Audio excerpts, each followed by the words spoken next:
लेकिन इतना ही रहने दीजिए, कैलकुलेशन में मिश्र भिन्न का प्रयोग नहीं करना है, सरल भिन्न का प्रयोग करना, ठीक है, अनिवार्य है। तो डी का मान हमें इतना प्राप्त हो जाएगा। अब देखिए हमने इसको माना है क्या, ए एन, इसको मान लेंगे ये एनवा पद है। जो 84 एक संख्या है, इस संख्या को हमने एनवा पद मान लिया है, तो हमें एन तो निकालना ही पड़ेगा। तो ए एन बराबर इसका सूत्र खुल जाएगा, तो ये होता है ए प्लस, तो ए डी और एन के पद में होता है ए एन बराबर होता है, बच्चों ध्यान रखना है, A plus N minus one into D बराबर कितना है 84। ये अपन को समझो एक प्रकार से दिया है, जो कि यहाँ पर श्रेणी में व्यक्त है, प्रदर्शित है कि नहीं, बिल्कुल देख लीजिएगा यहाँ पर जो 84 यानी संख्या दी गई है, ये श्रेणी में स्पष्ट है, निरूपित है। चलिए स्टार्ट करते हैं। ए का मान क्या है 7 प्लस यहाँ एन माइनस वन, डी का मान हो जाएगा यहाँ पर कितना है 7/2 बराबर 84। अब हम इसको सरल करेंगे, तो इससे पहले हम 7 का पक्षांतर कर लेंगे। तो बच्चों यहाँ पर क्या हो जाएगा, n माइनस 1 गुणे 7/2 बराबर 84 माइनस 7। तो निश्चित तौर पर यहां पर क्या मिलेगा, इसको आगे और बढ़ा लेते हैं। तो n माइनस 1 गुणा करने से कोई लाभ नहीं है, इसलिए पहले इसको क्या कर लेंगे, कैलकुलेट कर लेंगे। तो कितना 77 बच जाएगा, यहां से 84 से 7 जाने पर कितना बचेगा, 77 बच जाएगा। अब हम क्या करेंगे, इसका भी पक्षांतर करेंगे। तो इस प्रकार से ये 2 का गुणा हो जाएगा, 7 में चला जाएगा, भाग में चला जाएगा। तो बच्चों यहां पर क्या आएगा, जरा देखते हैं। तो n माइनस 1 बराबर आएगा 77 गुणे 2 और बटे में पहुंच जाएगा कितना, ये 7 जाएगा, ठीक है। इस प्रकार से या तो पूरे में डिवाइड का चिन्ह लगा लीजिए, या फिर 2/7 कर लेंगे, इस प्रकार से कोई इसमें प्रॉब्लम नहीं है।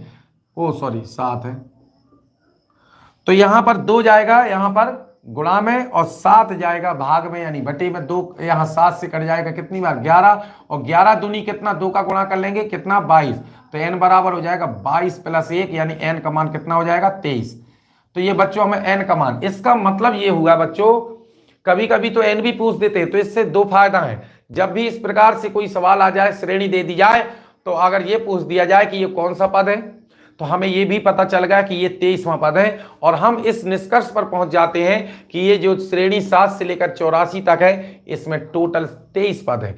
अर्थात इसका मतलब ये होगा कि हमें 23 पदों का योगफल ज्ञात करना है, इसका मतलब ये होगा। तो अब हम यहाँ योगफल का सूत्र लगाएंगे, लेकिन एक बात और है, दूसरा एक और तरीका होता है, ठीक है, जिसको हम बाद में चर्चा कर रहे हैं। एक ये मेथड है, एक और बता रहा हूं जो इससे भी सरल होगा। तो Sn बराबर, चूंकि हमने इसको ज्ञात कर लिया है, तो 2 तरीके होते हैं इसको ज्ञात करने के। कब, जब आपका ये पद दर्शा दिया जाए, देखिएगा। तो Sn बराबर हो जाएगा n/2, और यहां पर हो जाएगा 2a plus n minus 1 into D. बच्चों इस बात का ध्यान रखना है, हम कोई भी तरीका लगा सकते हैं, क्योंकि कभी कभी इसी प्रकार लगाना पड़ता है, कभी कभी हम शॉर्टली तरीके से लगा देते हैं। तो चलिए देखते हैं। तो हमें 23 पदों का योग निकालना है। तो 23/2 यहाँ पर क्या हो जाएगा, 2 गुणे ए का मान है 7 प्लस n का मान हो जाएगा यहाँ पर 23 माइनस 1 गुणे डी का मान कितना है 7/2। चलिए अब हम क्या करेंगे इसमें, देखिए 23/2 को ज्यों का त्यों रख लेंगे, 7 दूनी 14 हो जाएगा, प्लस यहाँ पर 22 बचेगा गुणे 7/2 हो जाएगा। 2 से काटेंगे, इसको भाग देंगे तो 11 बार हो जाएगा। अब इसको कैलकुलेट करेंगे, तो 14 प्लस कितना 11 7 77 हो जाएगा।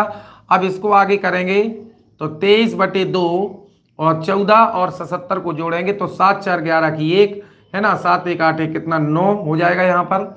अब इसको आप कैलकुलेट कर लेंगे। हाँ चलिए एक बार फिर देखेंगे, 7 4 11 और 7 1 8 1 9। चलिए ठीक है, अब गुणा कर लेंगे। तो 91 गुणे 23/2, ठीक है, तो कितना आ जाएगा, चलिए रफली इसको कर लेते हैं। तो यहां पर देखिए गुणा करना है 91 गुणे 23 का, 3 का 3 एकम 3 और 9 तिया कितना हो जाएगा 27, ठीक है। अब 2 एकम 2 हो जाएगा, 9 दूनी 18 हो जाएगा, 3 7 2 9 8 2 10 की 0, और यहाँ पर हो जाएगा 1 1 2, यानी